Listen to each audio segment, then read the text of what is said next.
ஸ்ரீ மாத்ரே நமக. ஜெயகுருதர் ஜெயகுரு பரசுராம். நமஸ்காரம். நான் கரூர்லேருந்து வல்சலா பணிக்கர், பிரசன்ன ஜோதிடர். இன்னைக்கு நம்ம 2026 புத்தாண்டு பலன்கள் கும்ப ராசிக்கு எப்படி இருக்குன்னு பார்க்க போறோம். இந்த இது வந்து 2026 எப்போ பிறக்குது அப்படின்னா மார்கழி மாதம் 15ஆம் தேதி புதன்கிழமை நள்ளிரவு 12 மணிக்கு கார்த்திகை நட்சத்திரம், ரிஷப ராசி, கன்னியா லக்னம், துவாதசி திதி, பாலவ கரணம், சுப யோகத்துல இந்த வருடம் வந்து பிறக்குது. இந்த வருடம் வந்து கும்ப ராசிக்கு எப்படி இருக்கு அப்படின்னா ரொம்ப சூப்பரா இருக்க போதுங்க. அப்படி நான் சொல்ல மாட்டேங்க. எல்லா விஷயங்களிலுமே நிறுத்தி நிதானமாக இருக்கணும். நான் நெகட்டிவால சொல்லல, கும்பராசியை காப்பாத்துறதுக்காக மட்டும் தான் சொல்றேன். நீங்க எடுக்கக்கூடிய ஒவ்வொரு விஷயமும் சரிங்க, ஒவ்வொரு முடிவும் சரிங்க, நிறுத்தி நிதானமா ஹேண்டில் பண்ணுங்க தான் நான் சொல்லுவேன். ஏன்னா உங்களுக்கு ஜூன் மாசம் வரைக்கும் குருபலம் இருக்கு. ஜூனுக்கு அப்புறம் குருவும் 6ல போய் மறைஞ்சிடுறாரு. அது போக 7.5 சனி கடைசியில இருக்கு, 2ஆம் இடம் வாக்கு ஸ்தானத்துல இருக்கு, தனஸ்தானத்துல இருக்கு. அதை வந்து அது கப்புன்னு இருக்காம பிடிச்சு எந்த மூமெண்ட்டும் இல்லாம நிறுத்தி வச்சிருப்பாரு. அது போதாதுன்னு உங்களோட ராசியிலேயே ராகு இருக்காரு, 7ல கேது இருக்காரு. ராகு கேதுகளுடைய இது வந்து உங்களுக்கு வந்து எந்த இது எடுத்தாலும் ரொம்ப மன அழுத்தங்கள், இனம் புரியா கவலைகள் இருந்துட்டே தான் இருக்கும். ஸோ இதுலலாம் இருந்து நீங்க வெளியில வரணும்னா நான் கட்டாயம் உங்களுக்கு பரிகாரம் சொல்ல, நீங்க கவலைப்படாதீங்க. ஆனா இந்த 2026ல பொருளாதார வாழ்க்கை உங்களுக்கு சிறப்பா தான் இருக்கும். இந்த மனசு வேற காசு வேற, இதை வந்து கொஞ்சம் வித்தியாசப்படுத்திக்கங்க. நீங்க ஒரு விஷயத்த வந்து காசு பணம் வரணும், ஒரு பதவி உயர்வு வரணும், பிசினஸ் நல்லா பண்ணணும் முயற்சி பண்ண இழுபறிகள் இருக்கும். ஆனா கட்டாயம் அதுக்கு ஒரு பரிகாரம் பண்ணிக்கோங்க. இந்த இழுபறியை தாண்டி சக்சஸ் பண்ணிடுவீங்க. இந்த சக்சஸ் வந்து மனசுக்கு ரொம்ப இதமா இருக்கும். ஒரு பாலைவனமாட்ட இருக்குங்க. நீங்க ரொம்ப வெயிலே போயிட்டு இருக்கீங்க, திடீர்னு ஒரு பூங்கா வருதுங்க, ஓகேங்களா? அந்த இடத்துல வந்து ரொம்ப ஜிலுஜிலுன்னு வெயிலே வந்துட்டே இருந்திருப்பீங்க, ட்ரை பிளேஸா வந்துட்டு இருப்பீங்க. ஒரு இடத்துல நல்ல இதமான காற்று, அப்படியே வந்து நல்ல தண்ணி, தாகத்துக்கு தண்ணி, இது மாதிரிலாம் கிடைச்ச உங்க மனசு எவ்வளவு ஆனந்தம் படும். ஆனந்தத்தை காட்டிலும் பேரானந்தப்படும்ல, அந்த மாதிரி ஒரு அமைப்பு உறுதியாக உங்களுக்கு இருக்கு. இந்த வந்து என்னன்னா குரு வந்து 5ல இருந்து உங்களுக்கு பாத்துறாரு, 11 பாக்குறாரு. இதெல்லாம் ஒரு நல்ல அமைப்புங்க. 11 பாக்குறது லாபஸ்தானம். அப்ப தொழில் மூலியமா நல்ல லாபத்தை ஈட்ட முடியுங்க. இந்த வருடம் ஆரம்பத்திலேயே உங்களுக்கு குருபலம் ரொம்ப நல்லா இருக்கு, லாபஸ்தானம் ரொம்ப நல்லா இருக்கு. அப்ப தொழில் மூலியமா நல்ல லாபத்தை ஈட்ட முடியும். இந்த ராகுக்கு வந்து பாத்தீங்கன்னா சனிக்கிழமை ராகு காலத்துல துர்க்கைக்கு விளக்கு போடுங்க, அல்லது காளிக்கு விளக்கு போடுங்க. 9 மணில இருந்து 10:30 வரைக்கும் ராகு காலம். அதுல வந்து என்ன பண்ணணும், ஒரு வாரம் காளி, ஒரு வாரம் வந்து துர்க்கை, ஒரு வாரம் வந்து கால பைரவர். இவரை வழிபாடு பண்ணுங்க. இந்த வழிபாடு பண்ணிட்டாலே எந்த லெவலையும் உங்களுக்கு பிரச்சனை வராது. ஒவ்வொரு சனிக்கிழமையும் சூரியன் அஸ்தமனம் ஆனதுக்கு அப்புறம் ஆஞ்சநேயர் வழிபாடு பண்ணுங்க. இந்த வழிபாடு தாண்டி வேற எதுவுமே நீங்க செய்ய வேண்டாம். இதை செஞ்சாலே உத்தியோகத்துல இருக்க பிரச்சனை போயிடும், பிசினஸ்ல இருக்க பிரச்சனை போயிடும், வீட்டுல இருக்கக்கூடிய பிரச்சனைகள் போயிடும். எந்த பிரச்சனையும் உங்களுக்கு வராது. வாழ்க்கை ரொம்ப இன்பமயமாகவும் நல்ல, எவ்வளவு பிரச்சனை வந்தாலும் சரி, தலைக்கு வர்றது தலைப்பாயோட போகும். அந்த மாதிரி கடவுள் உங்களுக்கு பக்கபலமா, நீங்க கும்பிடக்கூடிய தெய்வம் பக்கபலமா இருந்து உங்களுக்கு உறுதுணையா இருக்கும். தொழில் ரீதியாக நிறைய நன்மைகள் இருக்கு. காசு பணம் பார்க்க முடியும். நீங்க செய்யக்கூடிய தொழிலிருந்து நல்ல லாபத்தை ஈட்டக்கூடிய அமைப்பு தான் இந்த 2026ல உங்களுக்கு இருக்குது. இப்போ நான் சொல்லக்கூடியது எல்லாமே வந்து பொதுவான பலன்கள் தான். 100% அக்யூரேட்டான பலன்கள் உங்களுக்கு வேணும் அப்படின்னா உங்களுடைய சுய ஜாதகத்துல, ஜனனகால ஜாதகத்துல எப்படி கிரகநிலைகள் இருக்கு, இப்போ கோச்சாரத்துல கிரகநிலைகள், அது மட்டும் இல்லாம திசாபுத்தி இப்போ என்ன போயிட்டு இருக்கு, இது எல்லாத்தையும் வச்சுதான் ஒரு 100% அக்யூரேட்டான பலன்களை பார்க்க முடியும். இருந்தாலும் நான் சொல்லக்கூடியது வந்து உங்களுக்கு 80% கரெக்டாக தான் இருக்கும். பொதுவாகவே வந்து ராகு வந்து உங்களுடைய ராசியில் இருக்கும்போது சந்திரன் நம்ம வெளிநாடு பயணங்கள் மேற்கொள்ற மாதிரி இருக்கும். அப்போ உத்தியோக ரீதியாவோ தொழில் ரீதியாவோ வெளிநாடுகளுக்கு செல்லக்கூடிய அமைப்புகள் உறுதியாக உண்டு. உத்தியோகத்தில் இருக்கவங்களுக்குலாம் வந்து நல்ல ப்ரொமோஷன், ஏன்னா உத்தியோக ஸ்தானத்துக்கு 6க்கு குரு வந்துடுறாரு. அப்போ வந்து ப்ரொமோஷன் கிடைக்கும், நல்ல சேலரி இன்க்ரிமெண்ட், நீங்க நினைச்ச துறையில வேலை பார்க்கக்கூடிய அமைப்பு, நீங்க நினைச்ச கம்பெனியில வேலை பார்க்கக்கூடிய அமைப்பு, இது எல்லாமே உறுதியாக இந்த 2026ல உங்களுக்கு உண்டு. நல்ல ஆதாயம், நல்ல வருமானம், காசு பணம் புழங்கக்கூடிய அமைப்புகள் இந்த வருடம் உங்களுக்கு உறுதியாக இருக்குங்க. அதே மாதிரி வந்து ஒரு ப்ரொமோஷன் நீங்க எதிர்பார்த்திருக்க மாட்டீங்க, அந்த டைம்ல கிடைக்கிறதுக்கு உண்டான அமைப்புகள் இருக்கு. நீங்க வேலை பார்க்கக்கூடிய இடமா இருந்தாலும் சரி, இல்ல நீங்க பிசினஸ் பண்ணக்கூடிய இடமாக இருந்தாலும் சரி, வாக்கு ஸ்தானத்துல சனி இருக்கு. வாக்கு சனி கோப்பை குலைக்கும். நீங்க என்ன ஒரு லட்சியம் வச்சிருந்தீங்களோ, நீங்க என்ன ஒரு விஷயத்தை சாதிக்கணும்னு வச்சிருந்தீங்களோ, அது எல்லாமே உங்களோட வாய் வார்த்தைகள்னால மாறி போயிடும். அதனால பேசக்கூடிய விஷயங்கள்ல நிதானமாக இருக்கணும். நிறைய மெடிடேஷன் பண்ணுங்க. நிதானம் தவறுனீங்க அப்படின்னா அத்தனையுமே ஒரு சீட்டு கட்டில் கோபுரம் மாதிரி வச்சு ஒரு சீட்டை மட்டும் உருனா அப்படியே உளுந்துருது இல்லை, அந்த மாதிரி ஆகி போயிடும். அதனால ரொம்ப பொலைட்டாக எல்லா விஷயங்களையும் ஹேண்டில் பண்ணுங்க. பொலைட்டாக பேசுங்க. உங்கள் மனசில் இருக்கிறத ஃபில்டர் பண்ணாமல் பேசாதீங்க. அது மாதிரி பேசுனீங்க அப்படின்னா நீங்கள் நல்லதுக்காக சொல்கிறீங்க, ஆனால் அது யார் புரிஞ்சுக்குவாங்க அதை சொல்லுங்கள். புரிஞ்சுக்கணும்ல, ஆப்போசிட்டில் இருக்கவங்க புரிஞ்சுக்கணும்ல. பத்தாவதுக்கு 7ல் கேது. நீங்கள் நல்லதுக்கு, அடுத்தவங்களுடைய நல்லதுக்கு ஃபில்டர் இல்லாமல் பேசுவீங்க. அதனால சண்டை சச்சரவுகள் வரும். நீங்கள் வில்லன் அப்படின்னு முத்திரை குத்தப்படுவீங்க. இதெல்லாம் தேவையா? தேவையே இல்லை. பொதுவாகவே கும்பராசி ஒரு பிரபஞ்ச ராசி. ஸோ அதனால தானும் நல்லா இருக்கணும், தன்னை சார்ந்தவங்களும் நல்லா இருக்கணும் அப்படின்னு நினைக்கக்கூடியவங்க தான். ஆனால் இந்த டைம் வேண்டாமே, நீங்கள் உங்களுடைய வழியை மட்டும் பாருங்களே, அதுதான் ரொம்ப நல்லது. 2026 பொறுத்த வரைக்கும் இந்த விஷயங்களை நீங்கள் மனசில் போட்டு மூவ் பண்ணி போனீங்க அப்படின்னா நல்லது. 7ல் கேது இருக்கு. பார்ட்னர், நீங்கள் பிஸ்னஸில் பார்ட்னர் போட்டிருந்தீங்கன்னா அவங்க ஏமாத்துறதுக்கு வாய்ப்பு இருக்கு.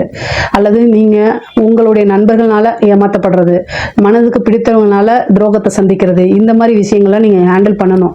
அதாவது உங்களுடைய மனசை கஷ்டப்படுத்துறதுக்கு என்னெல்லாம் வழி இருக்கோ அத்தனை வழிகளும் இந்த ராகு கேதுக்கள் உங்களுக்காக செய்யும். ஸோ இது எல்லாத்தையும் தாண்டி தான் வரணும். தாண்டி வந்துடுவேனா அப்படின்னு கேட்காதீங்க. கட்டாயம் தாண்டி வந்துதான் ஆகணும். கட்டாயம் தாண்டி வந்துடுவீங்க. ஏன்னா ஒரு பிரச்சனையை சமாளிக்க மாட்டீங்க, நீங்கள் 1000 பிரச்சனையை சமாளிச்ச ஆள் நீங்கள். ஸோ இதெல்லாம் சாதாரண பிரச்சனை தான், அதனால சமாளித்து வந்துடுவீங்க. திருமண பிராப்தம் இருக்கா? 7ல் கேது இருக்கு. திடீர்னு திருமணம் ஆகும். அல்லது வேற கம்யூனிட்டி, அதாவது லவ் மேரேஜ், வேற கம்யூனிட்டி, ரிலீஜன், இந்த மாதிரி மாறி கல்யாணம் பண்ணுறதுக்கு உண்டான அமைப்புகள் இருக்கு. திடீர் திருமணம் அப்படிங்கிறது கும்பராசிக்கு தான் இருக்குங்க. அதே மாதிரி மனதுக்கு பிடித்த நபர்கள், லவ் மேரேஜ், இந்த மாதிரி அமைப்புகள்லாம் இந்த வருடம் இருக்கு. உங்களுக்கு காதல் ரீதியாக கொஞ்சம் மன உளைச்சல்களை கொடுத்தாலும் அது இறுதியில் நல்லதாக முடியும், சேர்ந்துருவீங்க. 6ஆம் இடத்துல குரு வருது. கணவன் மனைவிக்கு பார்த்தீங்கன்னா நேரங்காலம் சரியில்லை. கும்பராசி நேர்களே, நீங்கள் ஆணாக இருந்தாலும் சரி, பெண்ணாக இருந்தாலும் சரி, கணவனாக இருந்தால் மனைவியும், மனைவியாக இருந்தால் கணவனும் ஒருவரை ஒருவர் அனுசரித்து செல்லணும். பொதுவாக கும்பராசிக்காரங்களுக்கு நான் சொல்றதே தான் என்ன அப்படின்னா, அட்ஜஸ்ட் பண்ணி போங்க. இல்லை அப்படின்னா சண்டை சச்சரவுகளை, கோர்ட்டு கேஸ், பஞ்சாயத்து, வேற நபர்களுடைய தலையீடுகள்லாம் வந்துடும். இதெல்லாம் தவிர்க்கிறதுக்கு உங்க மேல தப்பு இல்லைனாலுமே சாரி அப்படிங்கக்கூடிய ஒரு வார்த்தையை தூக்கி போட்டுட்டு நீங்க பாட்டுக்கு போயிருங்க. மனசுக்குள்ள எல்லா விஷயங்களும் வச்சுக்கோங்க. உங்களுக்குன்னு கால சூழ்நிலை நேரம் வரும். நீங்க உங்க ஒய்ஃப் கிட்ட நல்ல விஷயங்களுக்காக சொல்லுவீங்க, இது தப்புமா அப்படின்னு சொல்லுவீங்க. அவங்க இந்த டைம்ல அதை ஒத்துக்க மாட்டாங்க. ஆனா உங்களுக்கு அந்த டைம் மாறிடும், அந்த ராகுக்கு இது மாறிடும்ல, அப்போ அவங்களே ஏங்க நீங்க சொன்னதாங்க ரைட்டுன்றுவாங்க. அது வரைக்கும் அமைதி காக்கிறது தான் ரிலேஷன்ஷிப்புக்கு நல்லது. ஆனா இந்த டைம்ல எரிச்சல் வரும். நீங்க அமைதியா, நமக்கே நேரங்காலம் சரியில்லைன்னு சொல்லிட்டு அமைதியா இருப்பீங்க. அப்போதைக்கு உங்க பார்ட்னர் பிரச்சனையே கொடுக்கறதுக்குனே வருவாங்க, உங்களை டென்ஷன் ஏற்படுத்துறதுக்குனே வருவாங்க. சில நண்பர்களும் சரி, சில உறவினர்களும் சரி, உங்களைய கொலவெறி ஆக்குறதுக்கு, காண்டாக்குறதுக்குலாம் தேடி எங்கிருந்து வருவாங்கன்னு தெரியல, அந்த மாதிரி வருவாங்க. நீங்க என்ன செஞ்சிடணும், எப்படியாவது தப்பிச்சு போயிடணும். அந்த இடத்துல இருந்து மூவ் ஆன் பண்ணிருங்க. அதுதான் உங்க மனசுக்கு நல்லது, உங்க உடலுக்கு நல்லது. மனசு கெட்டு போச்சுன்னா ஆட்டோமேட்டிக்கா உடல்நிலையும் பாதிக்கும். 6ஆம் இடத்துல குரு வராரு. குரு என்ன செய்வாரு அப்படின்னா ஹெல்த்தை கண்ணா பிணமா ஆக்கிடுவாரு. ஏன்னா அவர் காசு பணம் கொடுக்கறதுலாம் நல்லது. இந்த ராகு கேது சனியெல்லாம் பாத்தீங்கன்னா ஹெல்த் ரீதியா இருக்கக்கூடிய பிரச்சனைக்கெல்லாம் விடிவு காலம் கொடுத்துரும். ஆனா இந்த குரு சுப கிரகமா இருக்கனால ஹெல்த் ரீதியா இருக்க பிரச்சனைகளை பெருசு பண்ணி விடும்.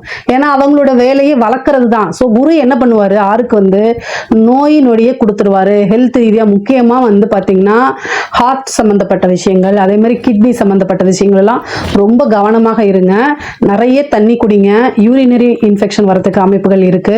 12ஆம் இடத்தை பார்க்குறாரு. ஒரு விரயம் இருக்கு, சுப விரயமா பண்ணிக்கோங்க. மருத்துவ செலவு இருக்குது, அதனால அதை சுப விரயமா பண்ணிக்கோங்க. முக்கியமா பார்த்தீங்கன்னா உங்களோட ராசியில செவ்வாயும் ராகுவும் சேர போற காலகட்டம். அப்போ மனசு படப்படன்னு இருக்கும். ராகு கேதுனால நிறைய பிரச்சனைகள் வரும். அதனால என்னன்னா மெடிடேஷன் நிறைய பண்ணணும், நிதானமா எல்லா விஷயங்களும் ஹேண்டில் பண்ணணும். மனசு சரியில்லைன்னா வண்டி ஓட்டாதீங்க, டிரைவ் பண்ணாதீங்க. இப்போ ஒரு ஃபேஷனா போயிடுச்சு. என்னன்னா மைண்ட் சரியில்லைன்னா ரொம்ப தூரம் போய் டிராவல் பண்றது, அதெல்லாம் பண்ணாதீங்க. அதெல்லாம் சினிமால நல்லா இருக்கும். மனசு சரியில்லைன்னா தியானம் பண்ணுங்க. உங்களுக்கு பிடித்த நபர்கள்கிட்ட மனசு விட்டு பேசுங்க. இல்லையா வழிவகை இல்லையா, ஒரு டாக்டர்கிட்ட போய் நான் என்ன பண்றது, இதுல இருந்து எப்படி தப்பிக்கிறதுன்னு கேளுங்க. மருந்து இல்லாம இது பண்ணுங்க, ஜஸ்ட் ஸ்பீக் பண்ணுங்க, அவ்வளவுதான். நீங்க மனசு சரியில்லைன்னு வண்டி எடுத்துட்டு போனீங்கன்னு வச்சுக்கோங்க, எதையோ திங்க் பண்ணிட்டு வண்டியில கவனம் இல்லாம அதுக்கப்புறம் வந்து உங்களுக்கு எதுவும் ஆகாது. ஏன்னா உங்களோட கிரக நிலைகள் நல்லா இருக்கு, உயிர் சேதம்லாம் எதுவும் இல்லை. ஆனா ஆப்போசிட்ல வர ஆளுக்கு ஏதாவது ஒண்ணு ஆச்சுன்னா உங்க வாழ்நாள் ஃபுல்லா அது உறுத்திட்டே இருக்கும். பொதுவாகவே நான் எதுக்கு வண்டி வாகனங்கள் போகும்போது கவனமா இருங்கன்னு சொல்றேன்னா, உங்களுக்கு எதுவும் ஆகாதுங்க. ஆப்போசிட்ல வரவங்களுக்கு ஏதாவது ஆகி உயிர் சேதம் ஆச்சுன்னா வழக்குகள் இதெல்லாம் நீங்க ஹேண்டில் பண்ணுவீங்க. ஆனா மனசு நம்மனால ஒரு உயிர் போயிடுச்சு அப்படின்னு கவலை இருக்கும்ல, அதுக்காகத்தான் அழுத்தி சொல்றது. ஸோ இந்த விஷயங்களை கவனமாக இருங்க. நீங்க வெளியூர் செல்றது, வெளிநாடுகள் செல்லக்கூடிய அமைப்புகள்லாம் இருக்கு. பொதுவாகவே கும்பராசியில் இருக்கக்கூடிய பெண்களுக்கு மன அழுத்தங்கள் இருக்கும், யூட்ரஸ் சம்பந்தப்பட்ட பிரச்சனைகள் இருக்கும். பொதுவாக நிறைய மெடிடேஷன் பண்ணுங்க, உங்களுடைய கணவர்கிட்ட அனுசரித்து செல்லுங்க. உங்க மேல தப்பு இருக்கு இல்லை, இந்த நேரங்காலம் சரியில்லாத போது அமைதியா ஒவ்வொரு விஷயத்தையும் ஹேண்டில் பண்றது நல்லது. ஆனா உங்களுக்குன்னு ஒரு கால சூழ்நிலைகள் வரும்போது நல்லா இருக்கும். உங்ககிட்ட எவ்வளவு திறமைகள் இருந்தாலும் இப்போ ஒரு விஷயத்த ஸ்டார்ட் பண்றதுக்கு பர்மிஷன் கிடைக்காது. அதனால காத்திருந்து நீங்க ஸ்டார்ட் பண்ணுங்க, அதுல தவறுகள் கிடையாது. எல்லாத்தையும் எதிர்த்துக்கிட்டு ஒரு விஷயத்த செய்யும் போது அவங்களோட சப்போர்ட் இல்லாதனால நீங்க ஒரு சின்ன தடுமாற்றங்கள் ஃபெயிலியர் ஆச்சுனாலே உங்க மனசை குத்தி உடைப்பாங்க. இதெல்லாம் தேவையில்லாதது. அதனால கவனமா செயல்படுங்க. ஆடை ஆபரண சேர்க்கை இருக்கு. பொதுவா கும்பராசிக்கு சொத்து சேர்க்கை இருக்கு. கடன் ரீதியா இருக்கக்கூடிய பிரச்சனைகளுக்கு நிவர்த்தி உண்டு. இது வந்து தொழில் தொடங்குறதுக்கு, சொத்து சேர்க்கைகளை கடன் கிடைக்கிறதுக்கு அமைப்புகள் இருக்கு. கோர்ட்டு கேஸ் வழக்குகள்ல சாதகமா மாறுறதுக்கு 6ல குரு இருக்கனால வழக்குகள்ல வெற்றி உங்களுக்கு உறுதியாக உண்டு. அதே மாதிரி தாயாருடைய ஆரோக்கியத்துல கவனம் இருக்கணும். உங்களுக்கு மருத்துவ செலவு இருக்கு, அது தாயாருக்கும் இருக்கலாம், அல்லது மருத்துவ செலவு அப்படிங்கிறது கும்பராசிக்கு இருக்காது, உங்களுக்காகவும் இருக்கலாம், தாயாருக்காகவும் இருக்கலாம். அதனால ரொம்ப கவனமாக இருக்கணும். பொதுவாகவே வந்து பாத்தீங்கன்னா அரசாங்க அதிகாரிகளுக்கு ரொம்ப ரொம்ப நல்லா இருக்கு. ஆனா இந்த ராகு கேது இந்த மாதிரி இருக்குன்னா லஞ்ச லாவணியங்களை தவிர்க்கிறது நல்லது. 7லை சனி முடிகிற வரைக்கும் உயர் அதிகாரிகளுக்காகவோ உங்களுக்காகவோ லஞ்ச லாவணியங்களை ஈடுபாடு பண்ணாதீங்க. ரூல்ஸ் படியும் பைலாஸ் என்ன சொல்லியிருக்கு, சட்டதிட்டங்கள் என்ன சொல்லியிருக்கு, உங்களுக்கு வந்து ஜாப் ஃபங்க்ஷன்ஸ் கொடுத்துருப்பாங்கல்ல, அதை மட்டும் ஃபாலோ பண்ணுங்க. இதை தாண்டி எந்த ஒரு விஷயத்துக்கும் போகவே கூடாது. இல்லைன்னா அதை கொண்டு பிரச்சனையா மாட்டி விட்டுரும். அதனால பனிஷ்மெண்ட் அனுபவிக்க போறது நீங்க தான். கலைத்துறையில் இருக்கவங்களுக்குலாம் இது சூப்பரான வாழ்க்கை. ராகு கேது எப்பெல்லாம் உங்களோட ஜனனகால ஜாதகத்துக்கு வருதோ மிகப்பெரிய லெவல்ல உச்சத்தை தொடக்கூடிய அமைப்புகள், உங்களுக்குன்னு வந்து பிரபலிய யோகம் அப்படிங்கக்கூடிய அமைப்பு இருக்கு. அதனால நல்ல காசு பணம் சம்பாதிக்கிறது, உங்களுக்குன்னு ஒரு ஃபீல்டை செட் பண்றது, ஒரு செட் ஆஃப் ஆடியன்ஸை செட் பண்றது, இந்த மாதிரி அமைப்புகள்லாம் இருக்கு. விருதுகள் கிடைக்கும். ஃபிலிம் இண்டஸ்ட்ரியில் மிகப்பெரிய ஆளாக ஆகிறது இந்த ராகு கேதுக்கள் தான் எல்லாத்தையும் தூக்கி விடும். அதனால ஃபிலிம் இண்டஸ்ட்ரியில் மிகப்பெரிய ஆளாக ஆகிறதுக்கு ஆக்டிங்கு, அதே மாதிரி வந்து இந்த டான்ஸு, பாட்டு பாடுறது, இந்த மாதிரி விஷயங்களுக்குலாம் இது ரொம்ப சூப்பராக இருக்குது. காசு பணம் நிறையா இருக்கும். மக்கள் மத்தியில் ஒரு அங்கீகாரம் கிடைக்கும். உங்களுக்குன்னு ஒரு ஃப்ரேம் செட் பண்ணிக்கிறது, இதெல்லாமே கிடைக்குங்க. அரசியல்வாதிகளை பொறுத்த வரைக்கும் கும்பராசியில் இருக்கக்கூடிய அரசியல்வாதிகளுக்கு காலம், நேரம், சூழ்நிலை எதுவுமே சரியில்லை, சாதகமாகவும் இல்லை. ராகு கேதுவும் இருக்கு, அது மட்டும் இல்லாமல் சனியோடைய தொந்தரவும் இருக்கு. இது போக குருபலமும் இல்லை.